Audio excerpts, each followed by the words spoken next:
అసలు ఏంటి రాజకీయ వ్యవస్థలు ఇవన్నీ ప్రశ్నిస్తే నువ్వు అర్బన్ నక్సలైట్ అంటారు, నువ్వు చైనా ఏజెంట్ అంటారు, నువ్వు పాకిస్తాన్ ఏజెంట్ అంటారు, నువ్వు హిందూ ద్రోహి అంటారు, నీవు దేశద్రోహి అంటారు.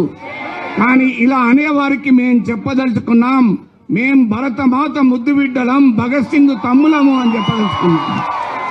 అందుకే ఇవాళ ఇక్కడ మనం గట్టిగా నినాదాలు ఇవ్వాలి.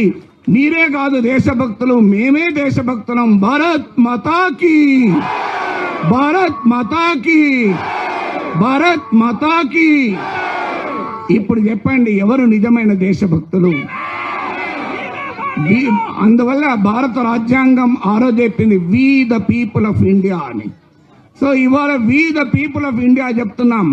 గాంధీ మహాత్మునికి 7 ఏళ్ల జైలు శిక్ష విధించాక జడ్జి అడుగుతాడు, నీవు విడుదలయ్యాక ఏమి చేస్తావంటే, మళ్ళీ ఇలాగే దేశ స్వాతంత్రం కొరకు రాస్తాను, జైల్లో వేసుకో అని చెప్పాడు.